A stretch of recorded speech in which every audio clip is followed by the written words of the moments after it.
নমস্কার বন্ধুরা, কেমন আছো তোমরা সবাই? আশা করছি ভালো আছো, সুস্থ আছো। তো শুরু করলাম আমাদের পাড়ার পুজোর ভিডিও দিয়ে। তো আমাদের পাড়ার এইটা পুজো ছোটোখাটো করেই হয়, কিন্তু বেশ আনন্দ হয়। তো অষ্টমীর দিন সকালবেলা দেখো সবাই অঞ্জলি দিতে চলে এসেছি। তো অষ্টমীর দিনের সকালবেলার পুজো এটা।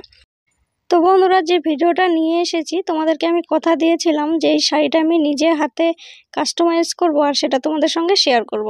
তো সত্যি কথা বলতে আমি শাড়িটা নিজে হাতে তৈরি করতে পারিনি।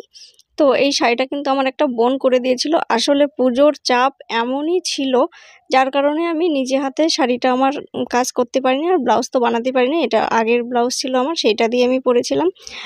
তো তোমাদের সঙ্গে শেয়ার করার কথা ছিল।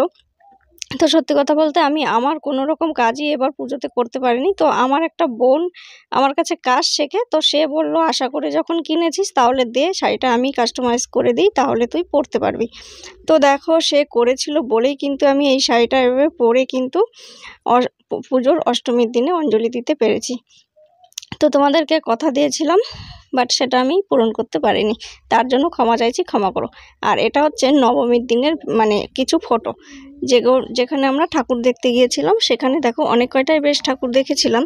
তো তার মধ্যে কয়েকটা ঠাকুর তোমাদের সঙ্গে শেয়ার করছি। তো বন্ধুরা, পুজো তো শেষ, আশা করছি সবার পুজো ভালো কাটলো। তো আমার তরফ থেকে তোমাদের সবাইকে জানাই বিজয়া দশমীর অনেক অনেক শুভেচ্ছা ও ভালোবাসা। বড়দেরকে জানাই প্রণাম আর ছোটদেরকে জানাই ভালোবাসা। তো এই দেখো বিজয়া দশমীর দিনে আমার মা আর আমি প্রতিমাকে সিঁদুরদানের সময় কিছু ছবি তুলেছি, সেটাই তোমাদের সঙ্গে শেয়ার করলাম। তো চলো আজকের মতো টাটা। পরবর্তী ভিডিও আবার সেলাইয়ের ভিডিও আসতে চলেছে। তোমরা যারা যারা সেলাই শিখতে চাও অবশ্যই চ্যানেলটাকে সাবস্ক্রাইব করে নাও।